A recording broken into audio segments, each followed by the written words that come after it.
اب یہ قافلہ امام حسین کا سر کاٹ، ذرا دیکھنا غور کرنا، سر کاٹ کے نیزے پہ رکھا ہے، جسم کربلا میں پڑا ہے، عورتوں کو گھوڑوں پہ بٹھا کے لے جایا گیا یزید کے دربار میں۔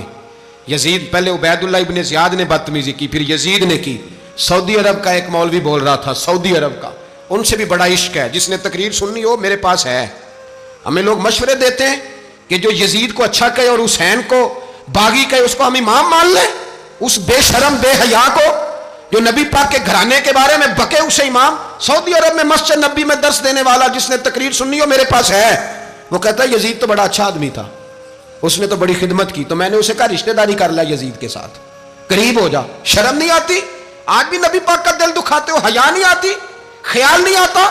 اور لوگ گھر میں بیٹھ کے باتیں کرتے ہیں، کہتے ہیں جی جو بیت اللہ میں ہو وہ بھی برا ہو سکتا ہے۔ بیت اللہ میں تو 360 بت بھی تھے، وہ اچھے تھے۔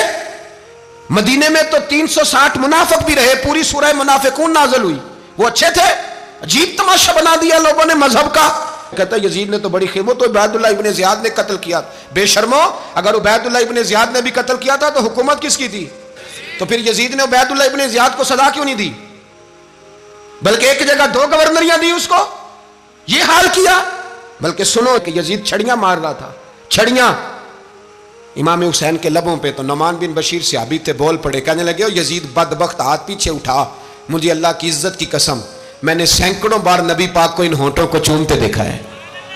حضرت جناب زینب عورتوں کے مجمع میں پیچھے ہو کے بیٹھی ہیں، یزید کے پاس جب پہنچا لشکر تو یزید کہنے لگا دیکھو اللہ نے مجھے عزت دی اور میرے مخالفوں کا کیا حال ہوا۔ تو بی بی زینب بول پڑی، اتنے صدمے سہے پر آواز توانا ہے، جاندار ہے، جاندار۔ ہمارا کسی بندے سے جائیداد کا رٹا نہیں، ہم تو چاہتے ہیں امت اکٹھی ہو جائے، لیکن جو بندہ نبی پاک کی ماں کو دوزخی کہے، حضور کے باپ کو جہنمی کہے، یزید کو امیر المومنین کہے، اس کے ساتھ اتفاق رائے کر لیا جائے، یہ مذہب ہماری سمجھ میں نہیں آتا، بالکل نہیں آتا، قطعاً نہیں ہماری سمجھ میں آتا۔ کیسے اتحاد کر لیا جائے؟ یہاں تو میرے بھائی جو ہمارے ابا کا مخالف ہو اس سے اتحاد نہیں ہوتا، اور جو نبی پاک کے والد کو دوزخی کہے اس سے اتحاد ہو جائے۔ کہتے ہیں جی وہ جی اتنی فرقہ واریت ہو گئی، ہم کس مسجد میں جائیں؟ 60 پارٹیاں پاکستان میں رجسٹرڈ ہیں جو الیکشن لڑتی ہیں، کبھی کسی بندے کو ٹینشن نہیں ہوئی کہ کس کے پاس جائیں کس کے پاس نہ جائیں، کبھی نہیں کو بولا کہ اب وہ بھی کھڑا ہو گیا، وہ بھی، کوئی ٹینشن نہیں۔ مذہب کی باری ٹینشن ہو جاتی ہے، اتنا بڑا مذہب ہوتا ہے بھائی، غلط بندے بھی آ ہی جاتے ہیں بیچ میں، تھوڑا پہچان کے چلنا پڑتا ہے صحیح کون ہے اور غلط۔ اور یہی تو ہمیں امام حسین نے بتایا ہے کہ مذہب کے اندر ہی تم نے شناخت کرنی ہے کہ بندہ ٹھیک کون ہے اور بندہ غلط۔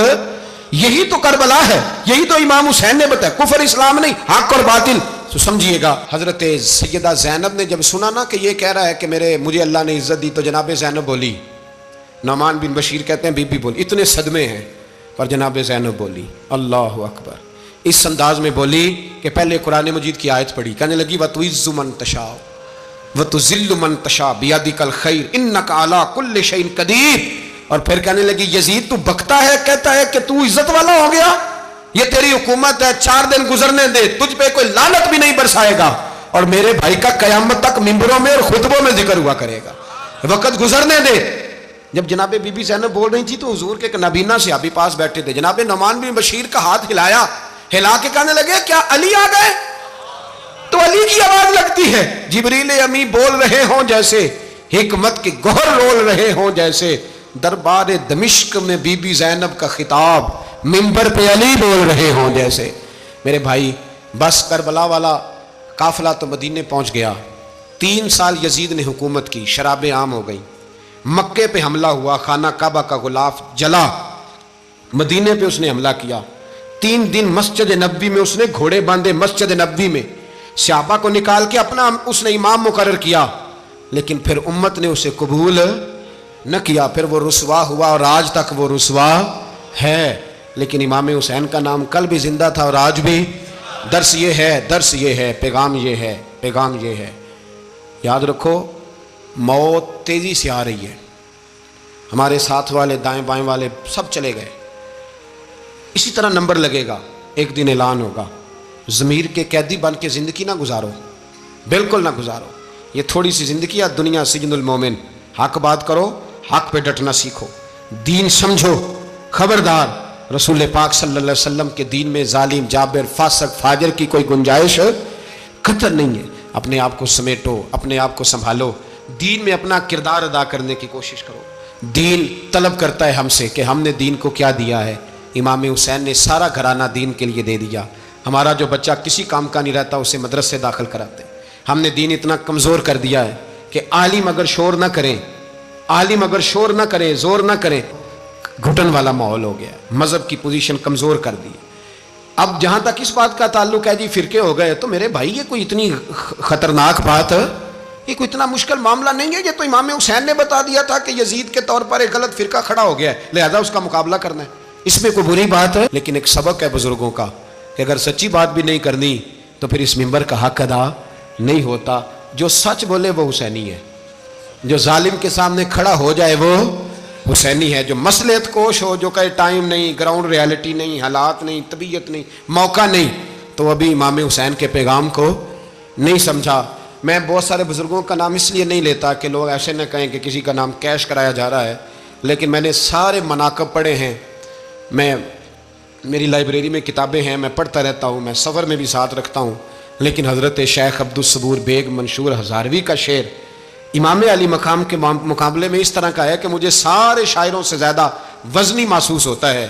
انہوں نے کہا تھا اس شاہ مشرقین کی، اس نور عین کی مطلوب ہے جہاں کو قیادت حسین کی. دیکھیے ذرا حسن. اور ہر سو یزیدیوں کا زمانے میں زور ہے، ایک دو جگہ پہ نہیں، ہر سو یزیدیوں کا زمانے میں زور ہے. منشور آج پھر ہے ضرورت حسین کی، آج پھر ہے ضرورت ہے. آج لوگ حسینی بنے، امام حسین کے نقش قدم پر. وہ کہتے ہیں زور ہو گیا یزیدیوں کا. یہ ہمارے بزرگ ہمیں بتا گئے. مسجد کی طرف توجہ کرو، اپنے بچوں کی نگہبانی کرو. دنیا کی زندگی اتنی مختصر ہے کہ ایک خواب لگے گا جب ہم جائیں گے دنیا، ایک خواب لگے گا. خواب تھا جو کچھ کے دیکھا، جو سنا افسانہ تھا. اہل بیت نبوت کا اسوہ عبادت ہے، ریاضت ہے، پردہ ہے، پرہیزگاری ہے. اس پر توجہ کریں. جن کی بچیاں سر نہیں ڈھانپتیں وہ 10 محرم کو بے شک دیگ نہ پکایا کریں. جو لوگ قرآن شریف پڑھنے کے عادی نہیں وہ بے شک امام علی مقام کا ذکر نہ کریں، اس لیے کہ امام حسین نے سر سجدے میں کٹایا ہے اور تلاوت نیزے کی نوک پہ بھی جاری رکھی ہے. دین کے ساتھ اپنے آپ کو جوڑو، دیندار بنو، رسول اللہ کی غلامی اختیار کرو، ورنہ یہ زندگی کچھ ایسا وقت بھی لاتی ہے کہ جب زندگی بوجھ بن جاتی ہے.